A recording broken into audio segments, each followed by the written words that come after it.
Good evening guys. आज हम पढ़ेंगे present indefinite tense. Present indefinite tense मैं वैसे आपको ऑलरेडी पढ़ा चुका हूँ, पर उसमें कंप्लीट नहीं हुआ था, तो इसलिए उसके में इससे पहले मैंने आपको बता चुका हूँ कि what is the definition of present indefinite tense.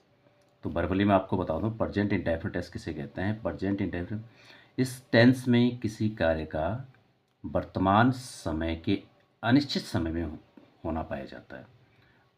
मतलब जैसे वह गाना गाता है, अब कब गाता है, क्या गाता है, वर्तमान में गाता है पर पता नहीं, अनिश्चित है, इसलिए इसको इंडेफिनिट कहा गया। खाना खाता है, जाता है, तो इसकी आइडेंटिटी कैसे पहचानेंगे कि ये टेंस प्रेजेंट इंडेफिनिट टेंस है। तो आइडेंटिटी मुख्य क्रिया के अंत में ता है, ती है, ते है आदि होता है। किसमें? हिंदी वाक्यों में। जो हिंदी वाक्य होते हैं तो उनके मुख्य क्रिया के अंत में ता है, ती है, ते है।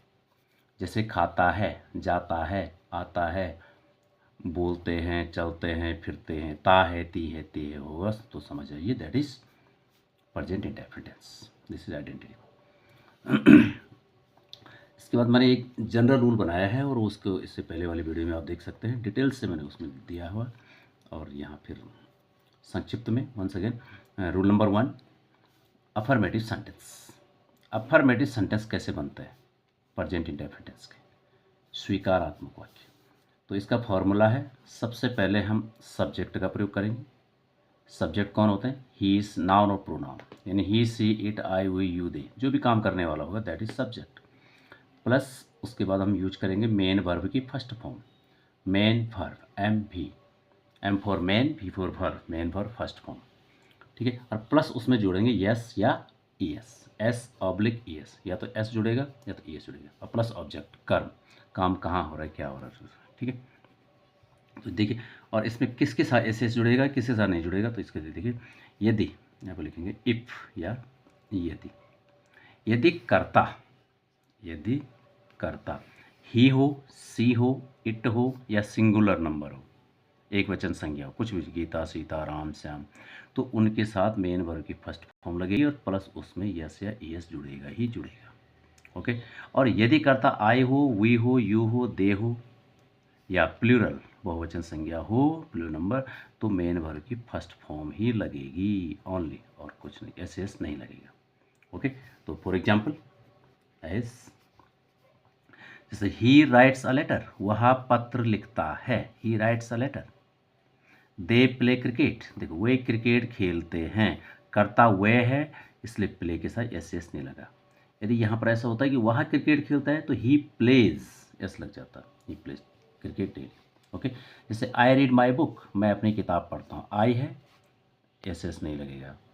यदि यह होता है कि राम अपनी किताब पढ़ता है तो Ram reads his book. Okay, like this, Ram goes to market by bus, Ram बस से बाजार जाता है।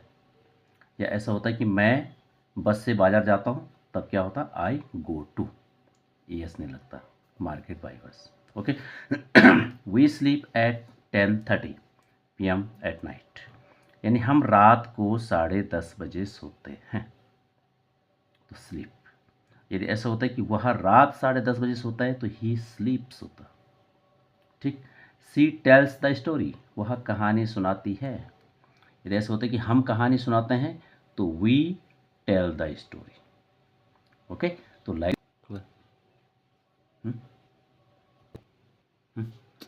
हाँ, तो लाइक दिस। अब है rule number 2। Rule number 2, negative sentence. तो नेगेटिव और इंट्रोगेटिव के लिए रूल एक जैसे होते हैं लगभग, तो इसमें हेल्पिंग वर्ब भी जुड़ जाती है। तो नेगेटिव सेंटेंस कैसे बनेंगे प्रेजेंट इंडेफिनिट टेंस के, तो चलिए सबसे इसका फॉर्मूला देखते हैं। सबसे पहले यहाँ भी नेगेटिव में सब्जेक्ट का प्रयोग करेंगे, नाउन और प्रोनाउन जो भी होगा, प्लस डू ऑब्लिक डज, या तो डू लगेगा हेल्पिंग वर्ब या तो डज लगेगा, मतलब एच भी हेल्पिंग वर्ब, सहायक क्रिया, या तो डू या तो डज, प्लस मेन वर्ब की फर्स्ट फॉर्म, अब ऐसे ऐसे नहीं लगेगा, प्लस ऑब्जेक्ट कर। फॉर एग्जाम्पल, एग्जाम से पहले आपको किसके साथ डू लगेगा, किसके साथ डज लगेगा, तो चलिए, ही, सी, इट या सिंगुलर नंबर हो, वर्ब हो, सब्जेक्ट, तो हेल्पिंग वर्ब लगेगी डज। और यदि I, we, you, they plural number हो तो इनके साथ हेल्पिंग वर्ब लगेगी डू, और दोनों के साथ मेन वर्ब की फर्स्ट फॉर्म प्लस। ठीक है, तो कहाँ डच का प्रयोग होगा, कहाँ डू का प्रयोग होगा, तो मेन वर्ब की फर्स्ट फॉर्म प्लस नॉट, इधर नहीं, does plus not plus main verb की फर्स्ट फॉर्म। ओके, तो फॉर एग्जाम्पल जैसे he does not run fast, he does not run fast, he के साथ डज। वह तेज नहीं दौड़ता है। I do not play football, मैं फुटबॉल नहीं खेलता हूँ, आई के साथ do, not play football. We do not tell a lie, हम झूठ नहीं बोलते हैं, वी के साथ do. She does not work hard daily, वह हमेशा मेहनत नहीं करती है, तो सी के साथ डज। ठीक है, तो इस प्रकार आप बहुत सारे वाक्य बना सकते हैं। Okay, completed. Now rule number 3 rule number 3, interrogative sentences. तो interrogative sentences are two kinds, इसकी डिटेल्स मैंने अलग वीडियोज़ में आप दे रखी है, आप वहाँ जाके देख सकते हैं नेक्स्ट वीडियो में। बट यहाँ पर मैंने तीनों जो इंट्रोगेटिव होते हैं वो सब कंबाइन करके बताया है। तो उनका एक ही फार्मूला यहाँ पे मैंने यूज किया है कि सबसे पहले यूज करेंगे Q W plus H V, कोई भी हेल्पिंग वर्ब हो, प्लस सब्जेक्ट, उसके बाद कर्ता, प्लस मेन वर्ब मुख्य क्रिया की first form, plus object, plus question mark. Okay, अब एक बात आती है यहाँ पर कि यदि वाक्य क्या से शुरू होता है, question word are, interrogative sentences are two kinds. Interrogative sentence दो प्रकार के होते हैं, मैं थोड़ा सा बता दूँ आपको। दो पर एक तो होते क्या से शुरू होने वाले, या जिनका जवाब हाँ ना में दे सकते हैं। तो वो ऐसे वाक्यों को अंग्रेजी में ट्रांसलेट करते समय क्या की अंग्रेजी वर्ड नहीं लिखते हैं, मैंने बिल्कुल कंप्लीट लिख के दे रखा दूसरे वीडियो में, लेकिन फिर उसके लिए क्या करते हैं, उस टेंस की जो हेल्पिंग वर्ब होती है उसको वाक्य के शुरू लिख देते हैं। ये अपना ये टेंस भी दिखाएगी और ये क्या क्या भी कहेगी, इसका अर्थ क्या भी है। जैसे do you read your book, देखो डू से पता चल रहा है कि ये प्रेजेंट इंडेफिनिट टेंस है, पर डू मनी क्या भी है।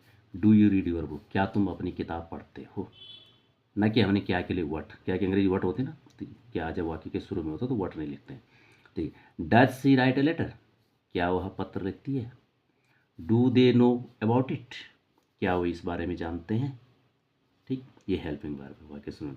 तो डू मीन्स क्या, और डू मीन्स डू अपना टेंस भी दिखा रहा है। ठीक है, डू यू नो, क्या तुम जानते हो। डू यू प्ले, क्या तुम खेलते हो। डज सी राइट, क्या वो लिखती है। डज सी प्ले, क्या वो खेलती है। ओके और यदि क्यू डब्ल्यू बीच में है, कोई भी क्यू डब्ल्यू, क्यों, कब, कहाँ, कैसे, तो उसकी अंग्रेजी वाक्य शुरू में आ जाती है। तो देखिए, why do you tell a lie, तुम झूठ क्यों बोलते, क्यों बीच में आया ना, तुम झूठ क्यों बोलते, क्यों, तो क्यों की अंग्रेजी सबसे पहले, why do you tell a lie. अब when do you wake up in the morning, तुम सुबह कब जागते हो। तो व्हेन, कब सबसे पहले आ गया, क्वेश्चन वर्ड सबसे पहले। When do you wake up in the morning, सुबह कब जाओ। वेयर डज सी लिव, वह कहाँ रहती है, कहाँ, तो कहाँ की अंग्रेजी सबसे पहले, वेयर डज सी लिव।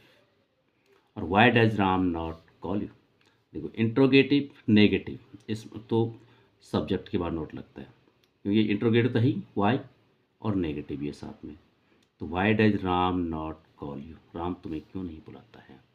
तो लाइक दिस, यदि आपके समझ में आ गया हो तो आप इस प्रकार के बहुत सारे सेंटेंसेस आप क्रिएट कर सकते हैं और बहुत ही सुंदर अंग्रेजी आप सीख सकते हैं। Okay, thank you, thanks for watching, बने रहिए नेक्स्ट वीडियोज़ के साथ। Thank you.